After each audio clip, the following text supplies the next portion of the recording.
Bonjour et merci Michel Schweitzer d'être avec nous aujourd'hui pour cet entretien que nous tournons à l'occasion du festival No Limits qui se déroulera pendant la Disability Art Week du 9 au 20 novembre prochain à Séoul. Alors, vous êtes artiste, chorégraphe, metteur en scène. Pouvez-vous nous décrire votre parcours, éventuellement votre formation, nous raconter comment vous êtes arrivé au théâtre et à la danse? Eh bien, il y a très longtemps, j'aurais pu devenir architecte ou travailler comme éducateur spécialisé, parce que c'était deux domaines qui étant jeune, qui m'intéressaient, mais j'avais d'importantes carences scolaires qui ont fait que je n'ai pas pu aborder ces domaines professionnels-là. Et donc j'ai rejoint à un moment donné l'université pour faire de brèves études dans le secteur de l'animation socioculturelle. Et c'est par ce biais-là que j'ai rencontré le théâtre. Et puis la danse contemporaine. Mais parallèlement à ça, j'avais la chance donc de vivre à Bordeaux. Et dans cette ville, il y a un magnifique musée d'art contemporain qui, avant d'être un musée d'art contemporain reconnu internationalement, était un centre d'art plastique, hébergé dans un entrepôt qui s'appelle les Entrepôts Laîné, au bord de la Garonne, au bord du fleuve. Et ce lieu-là, je l'ai fréquenté très tôt parce que je m'intéressais beaucoup à l'art, à la peinture, puisque je peignais et je dessinais aussi, depuis tout jeune. Et donc j'ai découvert l'art contemporain très tôt et ça m'a amené à fréquenter beaucoup ce lieu-là. Pas simplement les expositions, mais la bibliothèque, où je passais beaucoup de temps à lire et puis à imaginer des projets. Des projets qui très vite se sont éloignés du théâtre ou de la danse. Hein. C'était des projets plus d'installation ou de performance. Donc j'ai eu une petite période où je me suis commis dans des performances publiques à Bordeaux. Ça restera pas des moments inoubliables, mais oui, j'aimais bien l'art de la performance, m'intéressait beaucoup parce que j'avais rencontré notamment l'art de la performance aux États-Unis.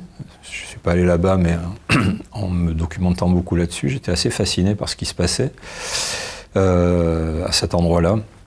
Et ce que je comprenais de cet art de la performance à l'époque, c'était que il y avait une véritable part qui était laissée au vivant et à l'expérience. Voilà. Et ces deux notions-là de vivant et d'expérience ne me quitteront plus. Quelle est la particularité de votre travail et des processus que vous engagez? Quelle diversité de communautés cherchez-vous à convoquer?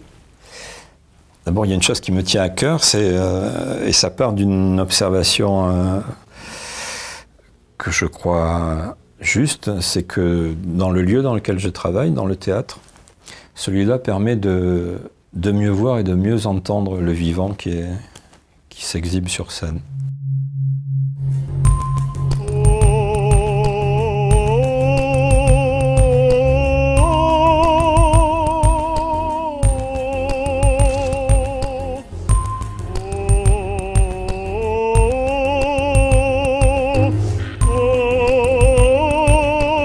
Et voilà, donc après je dis assez facilement que je déplace des mondes. Suivant la nature de mes projets, je vais chercher des mondes, et parfois des mondes qui ignorent complètement ce qui peut se passer dans un théâtre. Des gens qui n'ont jamais mis les pieds dans un théâtre, jamais mis les pieds sur scène. Mais quand même, le point commun de toutes les collaborations assez particulières que j'ai pu avoir depuis des années, c'est que ce sont toutes des personnes qui ont une pratique de l'exhibition de soi en public. Et donc qui ont un savoir-faire lié à ça. Très souvent, je m'arrange quand même à rencontrer des gens qui sont sur des seuils de maturité quand même assez confirmés. Ce qui m'intéresse aussi, c'est la dimension de l'instrumentalisation, c'est-à-dire quand on va chercher finalement des personnes qui n'ont aucune pratique de cet endroit, du lieu public qu'on appelle un théâtre, on peut parfois se demander si je n'instrumentalise pas les gens, c'est-à-dire est-ce qu'ils comprennent bien où ils sont, qu'est-ce qui se joue ici. Donc ça m'intéresse, cette question-là m'intéresse parce que au fil des années, j'ai toujours eu vraiment une attention et un soin à bien me faire comprendre, et parfois c'est long, sur qu'est-ce que je cherche, et aussi amener ces personnes à bien comprendre les intérêts et les bénéfices qu'elles peuvent trouver dans notre rencontre et dans ce qui s'écrit sur un plateau, grâce à ce qu'elles sont et ce qu'elles savent faire. Si vous venez sur scène à travers mon projet, c'est pas pour vous donner un spectacle. Donc ça peut questionner quelqu'un qui n'a aucune pratique du plateau, comme ça peut questionner un danseur professionnel ou un comédien professionnel. Si je parle comme ça veut dire il va falloir reconfigurer finalement cette réunion humaine qui a lieu dans le théâtre. C'est-à-dire qu'il faut considérer que c'est un milieu global. Pour moi, il n'y a pas de séparation, scène-salle. Et puis finalement, chacun est assigné bien évidemment à une place. Chacun a une fonction, une occupation.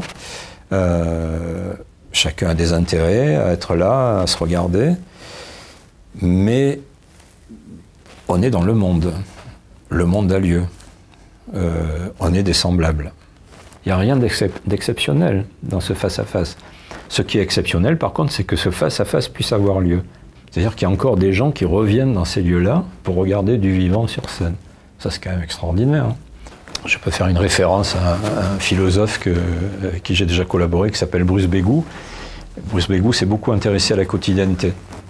Et donc Bégou, il dit une chose très simple. Il dit l'être humain est quand même sacrément programmé pour que, entre le moment où il se réveille et le moment où il se couche, il remplit tout.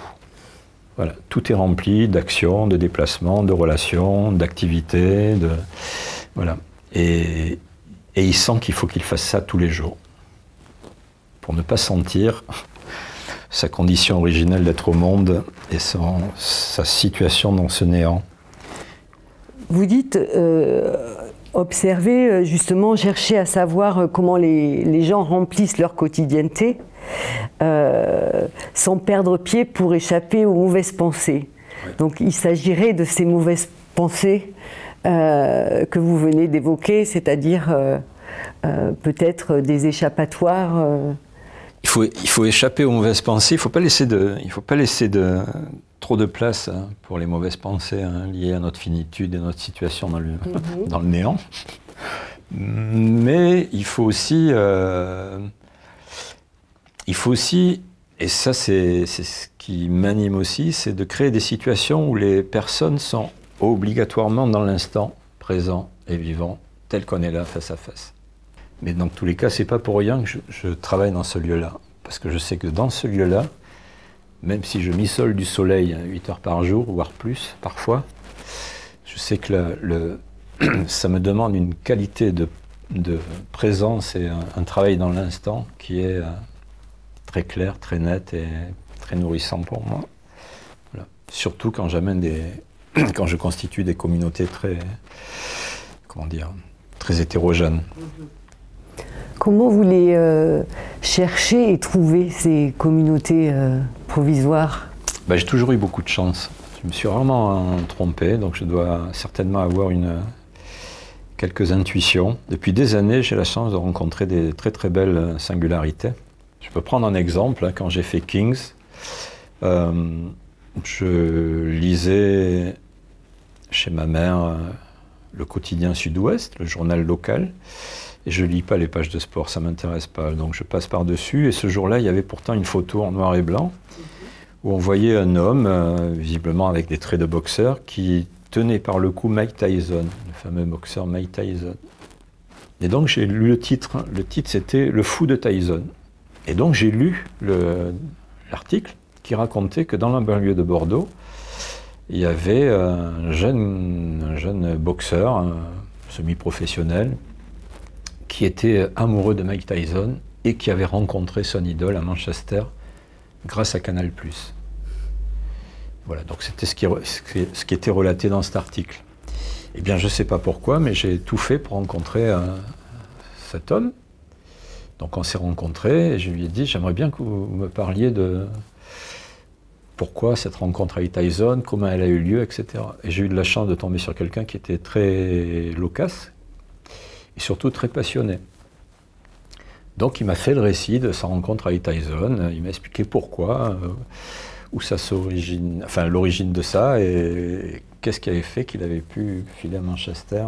Et j'ai trouvé ça incroyable, hein. Mais surtout, ce que j'ai trouvé surtout incroyable, c'est la passion de cet homme. Et donc je lui ai dit, bah, je vous propose de venir raconter ça sur scène. Donc il m'a dit, moi j'ai rien à faire sur scène. Ben, je dis si, je pense que ça peut faire du bien à certaines personnes du public d'avoir devant eux quelqu'un de passionné, qui fait récit d'une passion, comme vous le faites assez facilement. Il y avait beaucoup de détails et d'intensité émotionnelle. Donc on a travaillé, et il a fini par intégrer ce fameux spectacle Kings. Et donc c'était la première apparition dans cette pièce, c'était cette personnalité qui apparaissait avec tout ce qui le désignait en tant que sujet, hein, un survêtement, un nez un peu cassé, assez corpulent, voilà.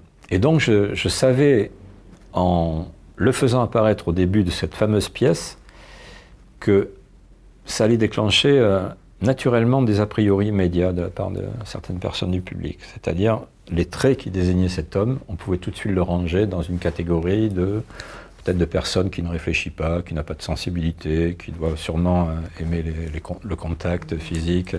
Et ce boxeur, à travers son récit, renversait l'a priori. Et il n'était pas rare que des personnes viennent me voir à la fin et me disent finalement, c'est la première personne que j'ai aimée dans votre pièce. C'est lui qui m'a le plus touché, qui m'a... Je me suis aperçu j'ai été presque jaloux de ne pas accéder à ce niveau de passion et du récit qui était associé. Et donc ce boxeur apparaissait sur scène dans un spectacle qui était classé chorégraphique. Donc sa première apparition, ça a été dans le cadre du concours international chorégraphique de Bagnolet, puisque le spectacle, une demi-heure de ce spectacle avait été sélectionnée pour figurer dans le cadre du concours international. Et donc je me réjouissais que ce ne soit pas un danseur qui apparaisse, mais plutôt une personne voilà, incarnée par, enfin, en l'occurrence ce boxeur, et je sentais quelle tension ça créait. D'autant que j'avais rajouté sur cette première demi-heure au concours international chorégraphique un maître chien, un agent de sécurité, qui apparaissait aussi sur scène. Mais avant d'apparaître sur scène, il était sur le trottoir, en dehors du théâtre, pendant que les gens arrivaient, et donc il faisait une surveillance avec son Rottweiler. Et donc cette présence humaine ne posait pas de problème sur un trottoir. Ensuite, il rentrait dans le hall du théâtre. Là, on se disait quand même qu'il y a quelques consignes qui avaient dû lui échapper. Et à la fin, il apparaissait sur le plateau dans la pièce et il venait parler au micro. Et donc pourquoi cette présence d'agent de sécurité? Parce que je disais que c'était une marchandise qui était accueillie dans ce théâtre-là de Bagnolet, et c'était une marchandise humaine. Et c'était drôle parce que j'ai donc cherché très tôt dans ce projet à embarquer donc un agent de sécurité. Donc j'ai eu des rendez-vous avec des agents de sécurité qui ne comprenaient pas très bien d'abord qui j'étais, et ensuite leur mission. C'est-à-dire, on vient surveiller un théâtre, oui. Et on vient même sur scène, oui. Oui, là, on surveille la coulisse, etc., etc. Et je vais vous rémunérer au tarif de votre convention collective. Hein. Voilà, vous êtes un prestataire, je vous invite pour faire une surveillance pendant une demi-heure, la demi-heure que durait cet extrait. Voilà. Et cet agent de sécurité donc finissait par venir au micro et il nommait finalement tous les pseudo-métiers qu'il avait pu faire. Il nous disait notamment qu'il avait été agent d'ambiance, qu'il avait été hôte de sécurité, qu'il avait été steward au Stade de France. Finalement, il était en train d'énumérer des noms de métiers très basiques, hein, très ambassadeur de tri, c'est quelqu'un qui ramasse les poubelles. À l'époque, on disait ambassadeur de tri. Et le petit exercice, c'est toujours pareil, hein, sur ce terrain des a priori, cet homme prétendait être ça. Et donc j'écoutais, j'observais la salle. Donc parfois la salle rigolait, ce qui voulait dire que ces gens riaient parce que pour eux, cet homme ne pouvait pas faire ce métier-là. Par contre, agent de sécurité, là on rigole plus parce que oui, ça colle bien à ce qu'il est. Il y avait une chose qui n'était pas dite, mais c'était comme un exercice voilà, où je mettais le public dans un... Face à un implicite. Oui, ouais. Que le public soit piégé par ses a priori immédiats. J'aime beaucoup jouer avec ça, c'est-à-dire faire apparaître le vivant sur scène et laisser le temps qu'il y ait une appréciation sur le terrain des a priori et tout d'un coup renverser l'a priori. Ça me plaît beaucoup. Ça amène à une autre, une grande intensité d'observation. Voilà, je m'arrange à ce que les publics cherchent à voir plus. Parce que je donne moins sur scène, parce que tout n'est pas dit sur scène. Quand je m'y prends bien, le public est amené à chercher plus, à tirer des hypothèses. J'aime bien faire ça, surtout quand les personnes qui apparaissent sur scène ne sont pas les bonnes, ce qui était le cas avec ce boxeur. Alors justement, qu'est-ce qui vous anime encore aujourd'hui et est-ce la même chose qu'à vos débuts? Oui, ce qui m'anime aujourd'hui, c'est de cultiver tout le temps une haute intensité dans mon rapport à l'autre. De relation. Oui, que ce soit dans mon métier ou en dehors de mon métier, que ce soit dans une réunion de parents d'élèves ou dans un rendez-vous institutionnel, ou dans un bord de scène ou dans une interview. Il y a tellement de protection aujourd'hui, il y a tellement de gens qui se protègent dans la relation, c'est terrible. C'est ce que dit ce philosophe qui va participer à la création de Peuple, qui s'appelle Dominique Quesada. Dominique Quesada, il m'intéresse parce qu'il y a des années de ça, il écrivait que on est forcément dans une mutation assez profonde et que selon lui, à terme, nous n'aurions plus besoin de l'autre. Nous nous autosuffirions. Et ça serait la première fois dans l'histoire de l'humanité que l'humain se disposerait comme ça. Alors bien évidemment, on a besoin de l'autre pour se développer, mais Quesada dit qu'aujourd'hui, il y a les signes que on n'a plus une nécessité vitale d'être en relation directe avec l'autre comme on est là. Parce que c'est compliqué, parce parfois on ne voit pas trop les bénéfices que ça va produire. Mais comme on ne peut pas complètement se couper de cette dynamique relationnelle, on a inventé des prothèses technologiques qui nous permettent d'être sans arrêt en lien, en hyperconnexion avec l'autre ou les autres. Voilà, comme ça nous donne l'illusion qu'on est malgré tout et dans le monde et avec les autres. Mais non, le vivant ne s'entretient pas dans une situation comme ça. C'est une illusion du vivant qui s'entretient. Et voilà. Et Quesada dit plus récemment que, et ça aussi ça m'intéresse, qu'il faut absolument que nous réintégrions plutôt cette notion d'inséparé. C'est-à-dire, nous ne sommes pas séparés. Vous êtes invité l'année prochaine par le CADAC et le centre IEM pour un projet de création in situ. Sachant que vous n'êtes jamais allé en Corée, avez-vous des envies ou des curiosités particulières? Donc il est évident que j'ai un appétit à rencontrer les cultures, en l'occurrence celle-ci. Donc là c'est l'occasion quand même de faire une expérience véritable.